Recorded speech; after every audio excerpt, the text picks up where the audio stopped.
हाँ तो बच्चों ये रही आपकी एग्जांपल नंबर 1.1। ठीक है जी, तो ये मैं पहले समझा चुका हूँ, इनकी वीडियोस बन चुकी हुई थी, लेकिन मैंने कहने के पूरी तरह से वो कंसेप्ट नहीं दे सका जो मैं देना चाहता था। दैट्स वाई मैं इस वीडियो को रिपीट करने वाला बच्चों।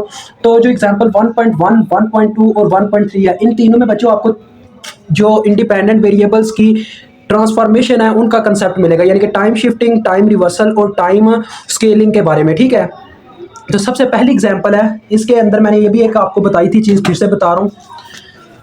देखो बच्चों वो कहता क्या है, जरा मेरा क्वेश्चन देखना, मैं आपको बुक से दिखाता हूँ। ये देखिए क्वेश्चन बुक में काफी लंबे लंबे हैं। Given the signal x of T shown in figure this the signal x of T plus 1 correspond. तो ये मैंने सर से कंफर्म किया था, यानी जिनसे मैंने स्टडी किया, कि सर आप मुझे ये चीज़ बता दें कि पेपर में ऐसे क्वेश्चन आएगा, क्योंकि यहाँ पे ये चीज़ बच्चों मेंशन ही नहीं है कि कहाँ तक क्वेश्चन है कहाँ तक सोल्यूशन है। ठीक है, दैट्स वाई मुझे पूछना पड़ा।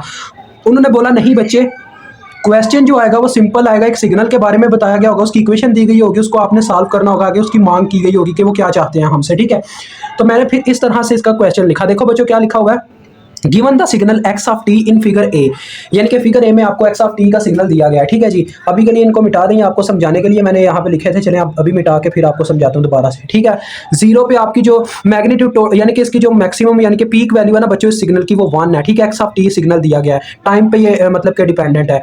तो जीरो टाइम पे यानी कि इसकी वैल्यू पीक पे है, 1 पे भी इसकी वैल्यू पीक पे है। फिर ये टू पे जब हम जाते हैं 2 सेकंड यानी कि 1 से 2 सेकंड की तरफ मूव करते हैं, तो क्या होता है, ये ड्रॉप होकर जीरो पे आ जाती है। ठीक है, तो आगे उसने कहा हुआ था कि ड्रा करें a signal for x of T plus 1, यानी कि इसी सिग्नल की मदद से अब आपने मुझे एक्स ऑफ टी प्लस 1 का सिग्नल ड्रा करके देना है। तो ये बच्चों क्या है जी, ये टाइम शिफ्टिंग है। ये आपने जाके टाइम शिफ्टिंग वाला लेक्चर ले लेना, हमने अपलोड किया हुआ, आपको समझ आएगी। ठीक है, तो उस वक्त मैंने डायरेक्ट वैसे ही समझाया था कि मैथ के अपोजिट चलना पड़ता है, लेकिन मैं इस वक्त वो कंडीशन लेके आऊँ कि क्यों हमें मैथ के अपोजिट चलना पड़ता है, इसकी वजह ही क्या बनी कि मुझे मैथ के अपोजिट चलना पड़ा। ठीक है बच्चों, तो ये उसकी कंडीशन है। देखो एक्स ऑफ टी हमारे पास बराबर है t is equal to t naught. अब ये टी नॉट क्या है, यानी एक्स ऑफ टी का जो टाइम है ना बच्चों, वो हमारे टी नॉट के इक्वल है। T not is fundamental time period, और फंडामेंटल टाइम पीरियड ही हमारा मेंशन होता है, ये जो आपको एक्स एक्सिस पे मेंशन है 0, 1, 2, ये जो टाइम मेंशन है ना, ये फंडामेंटल टाइम है, टी नॉट की वैल्यूज है। ठीक है, दैट्स वाई आपको ये अंडरस्टैंड करना होगा। अब आगे आ जाओ, असल में इक्वेशन देखो क्या होगा। मैंने आपको ये बोला था ना जब आपको फर्स्ट टाइम समझाया था, यहाँ पे अगर टी प्लस 1 हो रहा है तो आपने सारे टाइम में से -1 करना, मैथ के अपोजिट चलना है।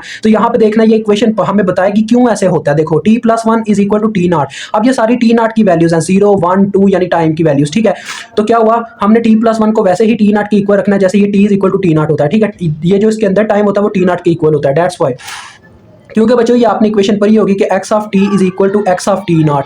ठीक है, दैट्स वाई ये टाइम्स आपस में बराबर होते हैं, फंडामेंटल टाइम पीरियड के, ये आपको लेक्चर में बताया गया था। ठीक है, तो देखें टी प्लस 1 भी सी के इक्वल होगा, तो लिहाजा हम यहाँ से इसकी इक्वेशन बना लेंगे। देखें t is equal to t naught minus 1, तो ये हमने कर लिया इसे मैथमेटिकली। अब हम इसे करेंगे ग्राफिकली, ये नीचे आके मैंने इसे ग्राफिकली किया है। तो देखो बच्चों सिग्नल उसी के लिए ड्रा होगा जो उसने बोला होगा एक्स ऑफ टी प्लस 1, लेकिन जो उसके टाइम और सिग्नल में फर्क आएगा ना वो इस इक्वेशन से आएगा, यानी कि सेकंड्स में सब में से क्या होगा, -1 होगा। ये टी नॉट के सारे वैल्यूज थी, टी नॉट की हर एक वैल्यू में से -1 हो जाएगा। तो देखो पहले मैंने क्या किया, एक लाइन ले ली, एक्स एक्सिस ले लिया, उस पे मैंने वैसे ही वैल्यूज मेंशन कर दी, -2, -1, 0, 1, 2, यानी कि ये सिग्नल ड्रा ही नहीं था। ठीक है, तो मैंने बस वैल्यूज मेंशन कर दी, और वाई एक्सिस पे मैंने क्या किया, जो सिग्नल मैं ड्रा करना चाहता हूं वो मैंने मेंशन किया, लेकिन जो इसके सिग्नल पे फर्क आएगा वो फर्क आएगा बच्चों इस तरह से, यानी कि टी नॉट है उसके हर एक टाइम में से -1 होता जाएगा। ठीक है, दैट्स वाई मैं कहता था कि टी प्लस 1 लिखा है तो उसके अपोजिट चलना है। ठीक है, तो देखो मैंने पहले क्या किया, मैंने पहले ये किया, ये जो 0 पे इसकी मतलब पीक वैल्यू थी, इसमें से 0 वाले टाइम में से -1 किया, क्योंकि मैंने हर एक वैल्यू में से -1 करना, 0 -1 किया तो -1 आ गया,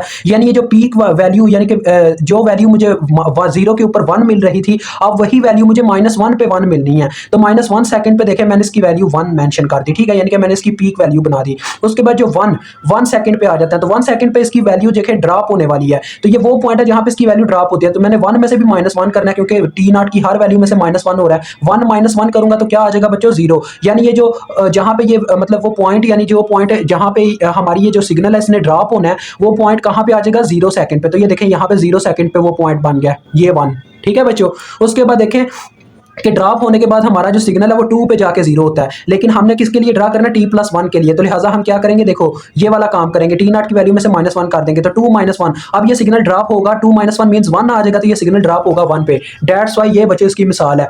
तो ये मैथमेटिकली तौर पे ऐसे है, तो ये मैंने मैथमेटिकली तौर पे समझाया। अगर आप वो प्रीवियस स्कीम के साथ ही समझना चाहो तो आप इनके लेक्चर ले लो, टाइम शिफ्टिंग, टाइम स्केलिंग और टाइम रिवर्सल के, उसमें मैंने वही प्रीवियस मेथड इस्तेमाल किए हुए हैं। ठीक है, वैसे ये एग्जैक्ट मेथड यही है। कि असल में ये जो नीचे वैल्यूज़ मेंशन होती हैं ये टी नॉट की वैल्यूज़ होती हैं, ठीक है। तो इन सब वैल्यूज़ में से इस तरह से फ़र्क पड़ता है इन पे। तो इंशाल्लाह नेक्स्ट लेक्चर में हम एग्जांपल 1.2 आपको समझा देंगे, ये जो नीचे आपको नज़र आ रही है।